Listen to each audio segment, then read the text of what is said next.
Bienvenidos, gracias por compartir esta clase conmigo. Vamos a hacer un ejercicio de movimiento circular uniformemente variado. Una motocicleta que parte del reposo desde el punto A realiza un movimiento circular uniformemente variado en sentido antihorario. Tarda 2 segundos en pasar por primera vez por el punto B. En ese instante, el ángulo que forman los vectores aceleración y velocidad es aproximadamente de 90, 84, 53, 37, 9 o 0 grados. Como todo ejercicio de cinemática, tenemos que arrancar con un esquema, pero antes vamos a hacer otro esquemita que nos permita aclarar qué es lo que nos está pidiendo el enunciado.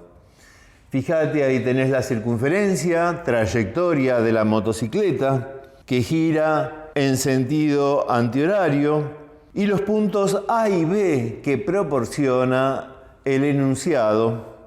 Y en el punto B vamos a tener una aceleración centrípeta, obviamente apuntando hacia el centro, una aceleración tangencial, que como su nombre lo indica es tangente a la trayectoria, igual que la velocidad.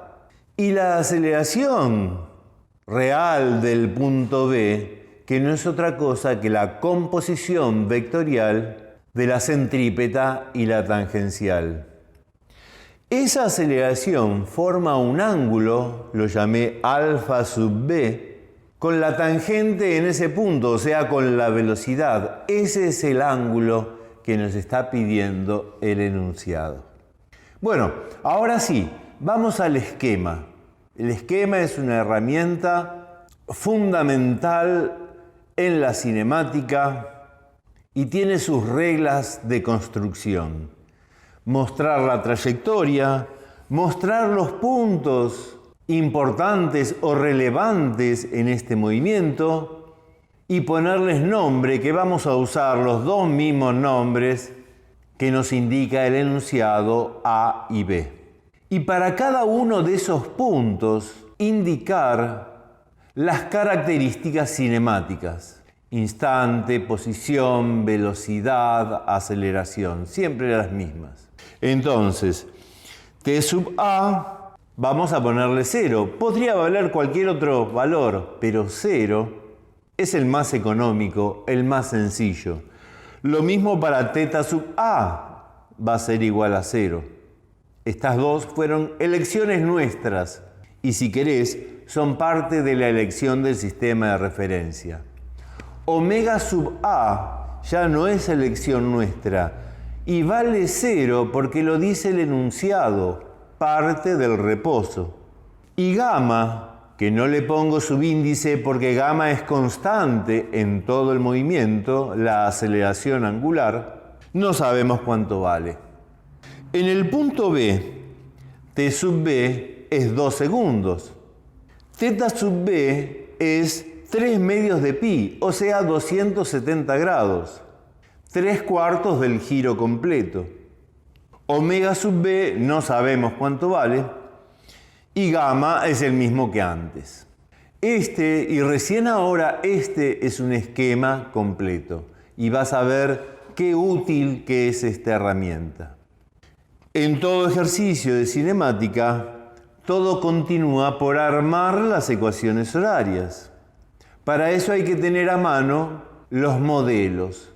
Y los modelos correspondientes del movimiento circular uniformemente variado son estos dos que tenés acá. Y para armar las ecuaciones horarias, lo que hay que hacer es reemplazar las constantes, que es lo que te consigné en azul. ¿Y cómo hacemos para reemplazar esas constantes? ¿Dónde las vamos a ir a buscar? Ahí están, en el esquema, todas ordenaditas, juntitas, prolijitas, en el globito del punto A.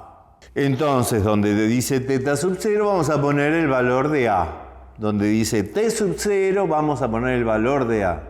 Donde dice omega sub 0, el valor que tiene en A. Y así. Un simple juego de copy and paste. Control C y Control V, es imposible equivocarse. ¿Cómo quedan nuestras ecuaciones horarias? Teta igual 1/2 de gamma por T al cuadrado.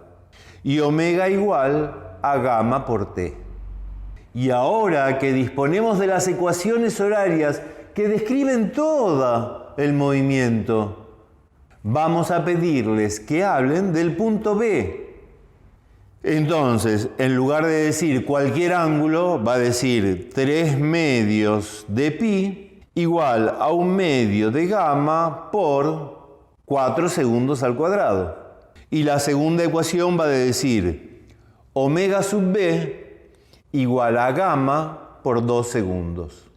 ¿Y por dónde sigue cualquier ejercicio de cinemática? Por contar la cantidad de ecuaciones y la cantidad de incógnitas. Y si mirás, ahí tenemos 2 ecuaciones y 2 incógnitas. O sea que operando algebraicamente es posible hallar el valor de esas 2 incógnitas. Y es muy sencillo.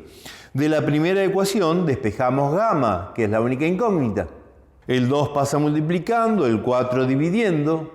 Resulta que gamma es igual a 2,36 segundos a la menos 2. Con ese valor vamos a la segunda ecuación y calculamos omega sub b, que nos da 4,71 segundos a la menos 1. Esas son la velocidad y la aceleración angular en el punto B. Pero para hallar los vectores necesitamos la aceleración centrípeta y la aceleración tangencial. Entonces recurrimos a la ecuación fundamental que vincula el movimiento lineal con el movimiento de giro. La aceleración tangencial va a ser igual a gamma por el radio, o sea, 2,36 segundos a la menos 2 por el radio. Lamentablemente no sabemos cuánto vale ese radio, pero no te preocupes, vas a ver que no lo necesitamos. Y la aceleración centrípeta la podemos conocer por la definición de aceleración centrípeta omega al cuadrado por el radio. O sea, 22,21 segundo a la menos 2 por el radio. Acá también depende del radio y no podemos conocer su valor exacto. Pero no te preocupes. ¿Por qué? El ángulo que forma la aceleración real con la aceleración tangencial, o si vos querés con la velocidad, como lo indica el enunciado, su tangente es cateto opuesto sobre cateto adyacente. O sea, aceleración centrípeta sobre aceleración tangencial. En ese cociente se va a cancelar el radio y nos queda que esa tangente vale 22,21 dividido 2,36. Y el ángulo que estamos buscando, alfa sub b, es el ángulo cuya tangente vale lo que vale ese cociente, o sea, 9,41. Si a la calculadora le pedís inversa de la tangente de 9,41 y está trabajando en el modo DEG, la respuesta va a ser alfa sub b igual 84 grados, que es una de las opciones que nos daba el enunciado. Como ves, la cinemática es siempre la misma, siempre los mismos pasos, independientemente del movimiento del que se trate. Y sin más que agregar para este ejercicio, te agradezco tu atención y me despido hasta el próximo video.